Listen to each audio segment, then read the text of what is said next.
शिवाय नमस्तुभ्यम। हर हर महादेव।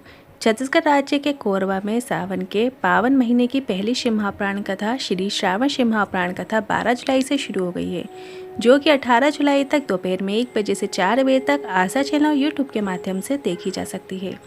आज 13 जुलाई सावन शिव महापुराण कथा में गुरुजी ने सावन से जुड़ी विशेष जानकारियों को देते हुए 7 नए उपायों की जानकारी दी है, जिसमें सावन के पहले सोमवार को एक नए उपाय की जानकारी दी है, जो कि आप कल 14 जुलाई सावन सोमवार में कर सकते हैं। दूसरा गुरुजी ने बताया है सावन सोमवार में 5 कनेर के पुष्प और एक बेलपत्र वाला शिवलिंग पर अर्पित करने वाला उपाय की जानकारी दी है।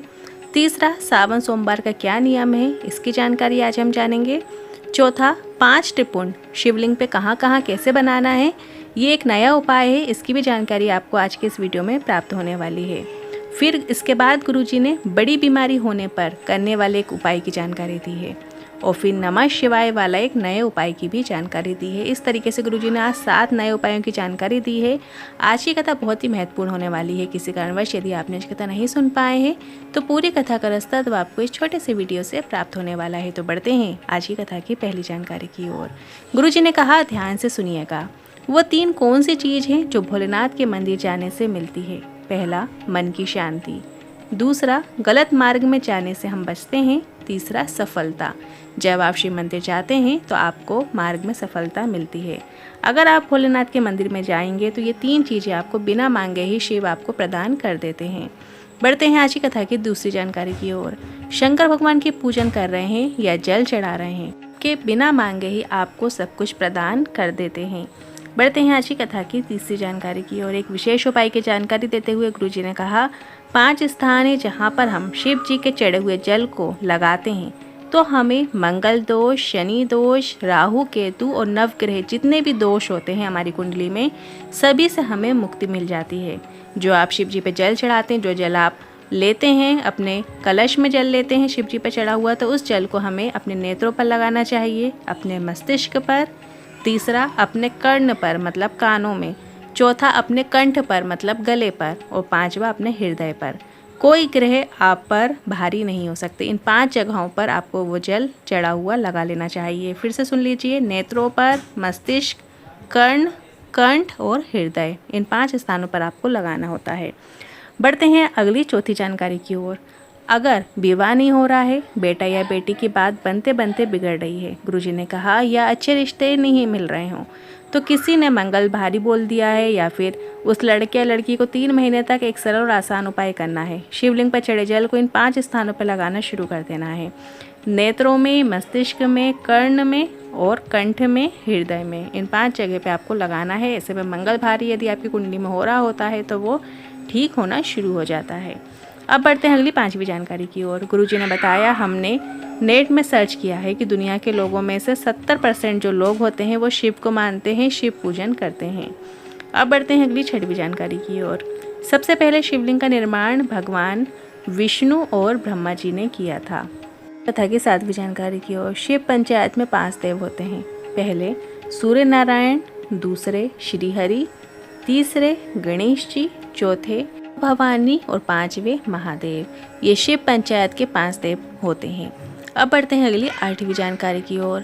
पंचाक्षर मंत्र जो है नमः शिवाय, वो शंकर भगवान के 5 मुखों से निकला हुआ है, तभी वो पंचाक्षर मंत्र है। एक एक शब्द, एक एक अक्षर जो है वो उनके एक एक मुख से निकला है। इस तरीके से पंचाक्षर मंत्र नमः शिवाय बना है। अब बढ़ते हैं अगली 9वीं जानकारी की ओर।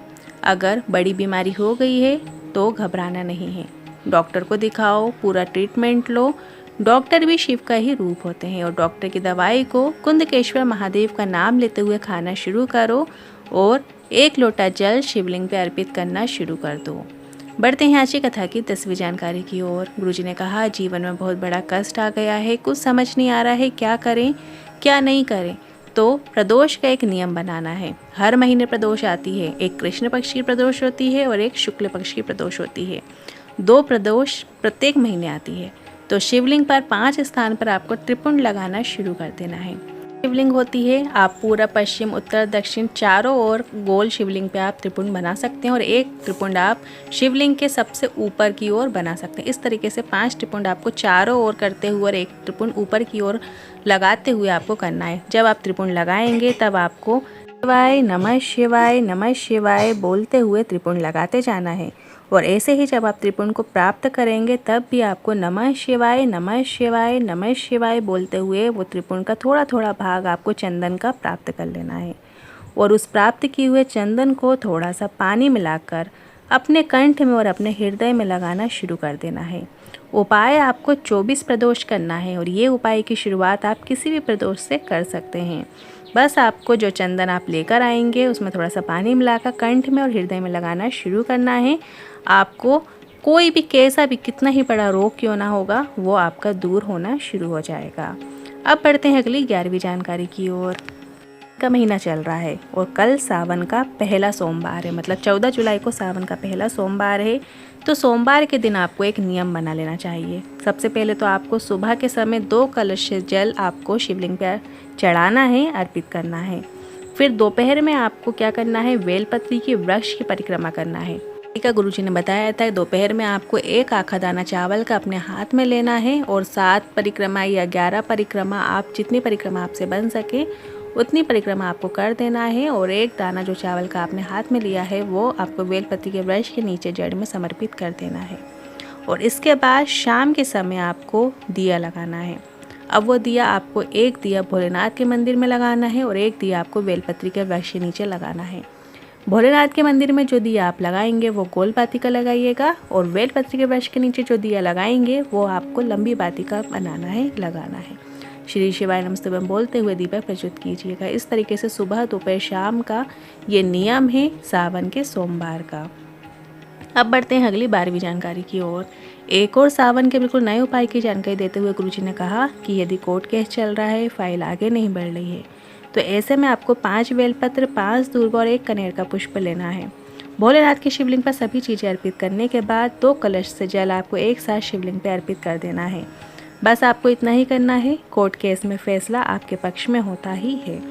बस ध्यान रखिएगा, ये उपाय आप कल के दिन मतलब 14 जुलाई सावन सोमवार के दिन कर सकते हैं। 5 बेलपत्र, 5 दूर्वा और 1 कनेर का पुष्प बस आपको अर्पित करना है और 2 कलश से जल आपको समर्पित कर देना है। अब बढ़ते हैं अगली 13वीं जानकारी की ओर। ये कथा तो 18 जुलाई को पूर्ण हो जाएगी और इसके बाद गुरुजी की जो अगली शिव महापुराण कथा है वो 30 जुलाई से 5 अगस्त तक जयंतीबाई स्टेडियम भिलाई में ये शिव महापुराण कथा होगी और जिसका समय दोपहर में 1 बजे से 4 बजे तक रखा गया है। फिर 6 अगस्त प्रदोष के दिन सीहोर में कांवड़ यात्रा होगी जो कि सुबह 9 बजे सिवरा नदी के तट से प्रारंभ होगी और सीहोर कुबेश्वर धाम जाएगी। और कि इस कांवड़ यात्रा में शामिल होना चाहते हैं तो आप पीला वस्त्र धारण कीजिएगा। साथ ही आप अपनी कांवड़ मतलब 2 कलश जल और कांवड़ जो डंडा होता है वो सभी चीज़ें आपको स्वयं लाना होगी। जो लोग कांवड़ भरते हैं उनकी जो मन की इच्छा होती है वो ज़रूर पूरी होती है। आज के उपाय से जुड़े मन में कोई सवाल है, क्वेश्चन है तो कमेंट के जरिए पूछ सकते हैं। वीडियो थोड़ा भी उपयोगी लगा हो तो वीडियो को लाइक करके कमेंट बॉक्स में हर हर महादेव जरूर टाइप कीजिएगा। श्री शिवाय नमस्तुभ्यं।